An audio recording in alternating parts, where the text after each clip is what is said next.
Hello there, everyone. The past 2 days, we've got some more big news on OOTP 23 and its release, as we received an interview with Markus, as we do every year, that gave us some new insight into a lot of the new details. And there was a newsletter that, weirdly enough, actually gave some pretty interesting hints on what we can expect in OOTP 23. So, first, I want to talk about the interview and my big takeaways from it. So, one thing I'm really disappointed with is how poor of a job they've done at communicating new features through the trailer and through Marcus's interview.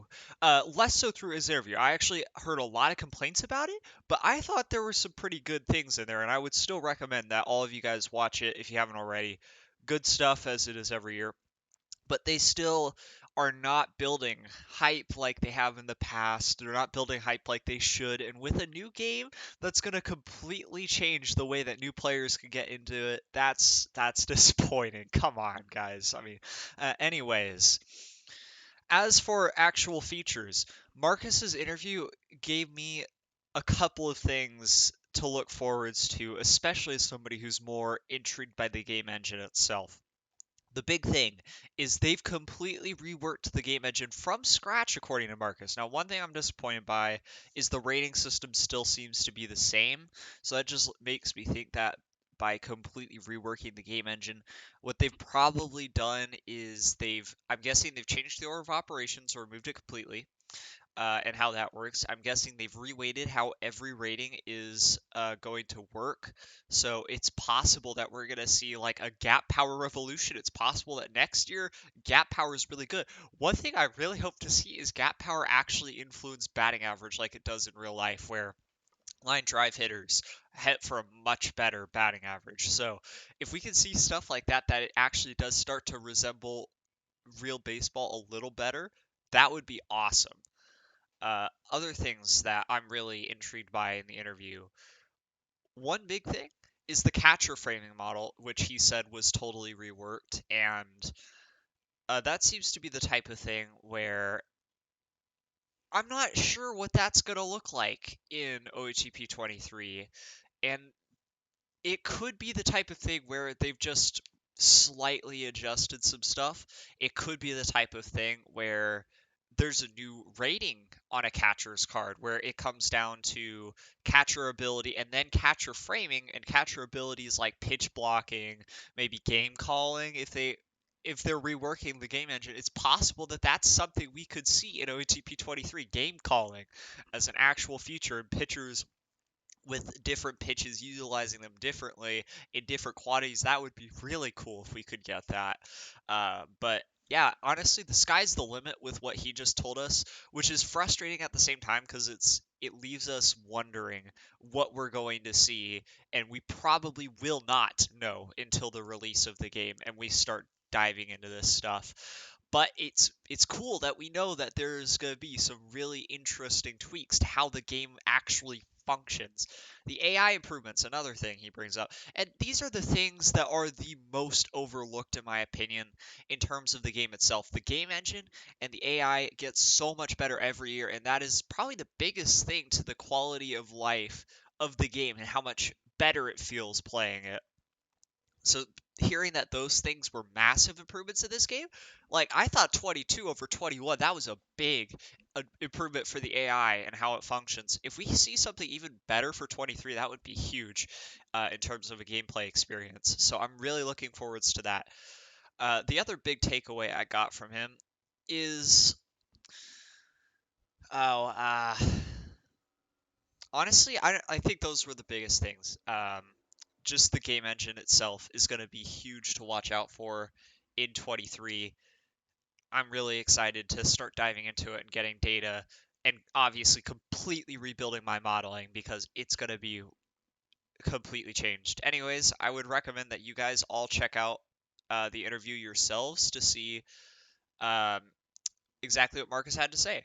Now, as for the newsletter, I hardly ever read the newsletters in much detail, but this one actually has some really good stuff. And if you guys aren't subscribed to their newsletter, I highly recommend doing so because this is actually probably the most insightful thing we've got in the game right now. It has everything all in one, perfect.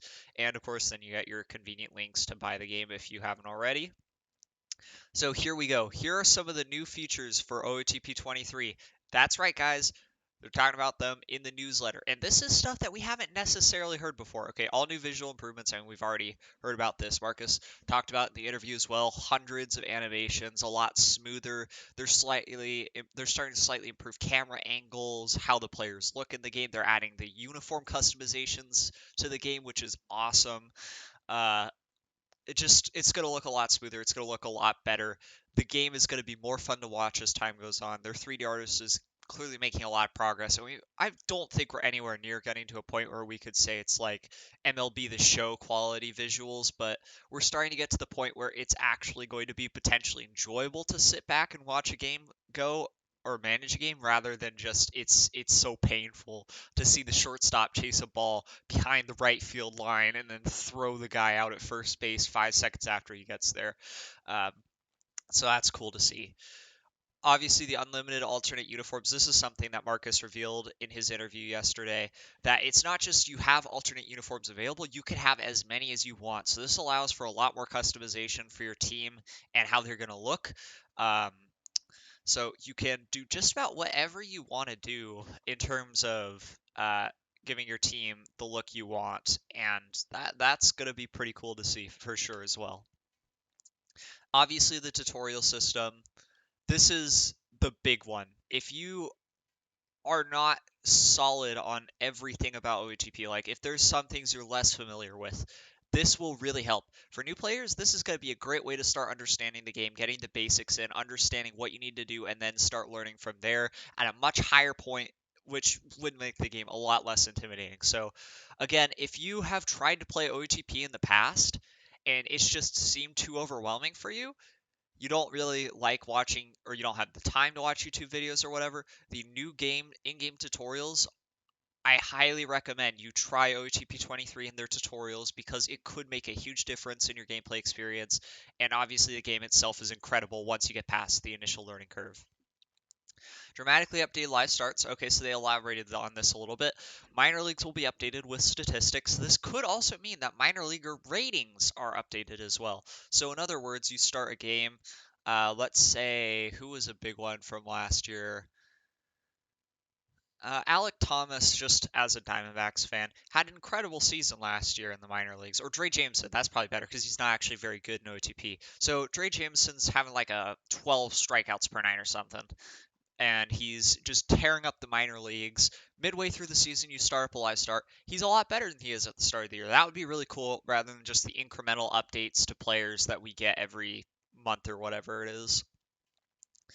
Uh, the in-game simulation upgrades, we talked about that. And obviously IMFX, perfect team as well, which they specifically state here.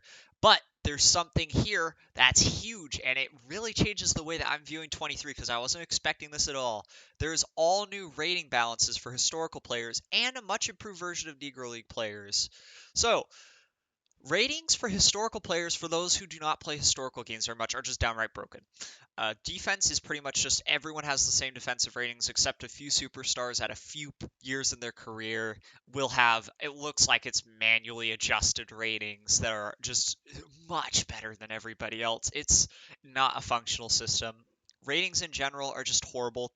Historical games function way different than live or fictional games. Like, live players are easily overtaken by fictional players in OTP, and historical players are way worse than live players. So it's good to see that they're really reworking the ratings balances for those players. That's gonna drastically improve the enjoyability of historical games for me, and I'm sure everyone else who likes historical games as well. Um, and it will make them a lot more realistic feeling like live starts rather than just, oh, here's an interesting thing. It might actually feel like a legitimate gameplay experience now, which is really cool. Obviously, they've got the new rules involved. I'm not really sure why they're advertising the new rules so heavily, but obviously the other rules that they've added, things like the double round robin playoff structure and such.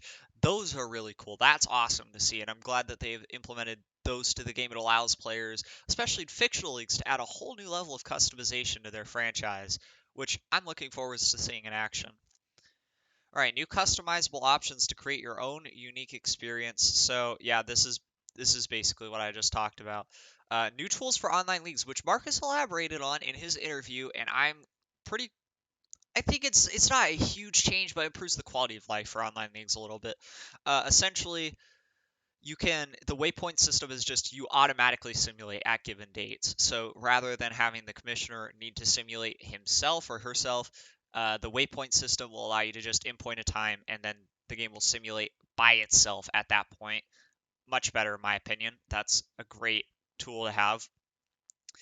And the limited power option is basically you can give other players partial commissioner power. So for example, the ability to simulate games but nothing else. Okay, those things are nice.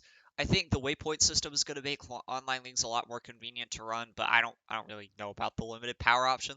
I haven't really done online leagues yet. I might give it a try next year, but yeah, this isn't the massive online league change we were hoping to see, but it's nice to have.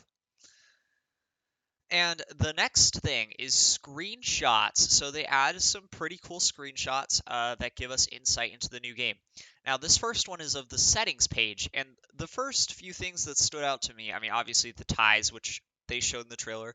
This is the same thing that they showed. I mean, these screenshots are basically what they showed during the trailer itself. But some parts were cut out. So, for example, on this page, you scroll to the bottom and there's some things here that are not in the trailer that are new. This little box at the bottom, enable right or it's disable right to refuse minor league assignments. I'm so glad they have this because I'm absolutely clicking that one the moment I boot up an OOTP game. Nothing more frustrating than an old fart refusing to go down to the minors because he's been an MLB veteran for however many years. But now you're not just stuck in that awkward position with a guy who you want to DFA and take off your 40-man roster, but you can't move him to the minors. You can't trade him away. Now this button will allow you to solve that problem, which I really appreciate. Um, that is the big one on this page. Yeah, I mean, those two options seem to be the new ones. Obviously, this isn't scrolled all the way down, so it's possible there's more options on the left that we're not seeing yet, but that's cool. All right, then there's just some screenshots of different pages of the game that nothing's really that different. Screenshots of the new 3D modeling system. Looks pretty cool. And then we get down here and we get to some of the more interesting things. So we have the OOTP 23 home screen officially revealed, and this is actually one of the more exciting parts of this newsletter. So you obviously have your continue game button, you have your load game button. New tutorial game. That's right, guys. Tutorials are not just an option that you can turn on in a game. It appears that they're going to actually have some kind of a tutorial game. So you can do this to help learn the game in probably, I mean, Marcus talked about this in his interview as well. It probably puts you into like some specific circumstance. It has you solve a problem or look at a page or something. Now we have our daily lineups. This shows us exactly what this is going to look like. Literally just the exact same format as the 7-day lineups that we had before. The big difference, though, is that you can scroll. I mean, that's basically it's a new spot, and you can scroll to see more days at once. Okay, so daily lineups. I mean, it's really not a radical change, but it's convenient. It's cool. Then they're really showing off the Guardians a lot more than I think they should. That's kind of strange. These pages are just what we saw in the trailer, the shot page and the player development page or the top prospects page. All right, anyways, that is it for the new features that they have revealed in the trailer, in Marcus's interview, and in the OTP 23 newsletter. Lots of exciting stuff, obviously. I'm gonna pre-order the game, of course. I will try to get you guys as many new insights as I can the day of release, and hopefully we could figure out the new engine, get some models up, and yeah, get a good idea of how players are going to start looking in the new game. So thank you guys for watching, and I'll see you on the next one.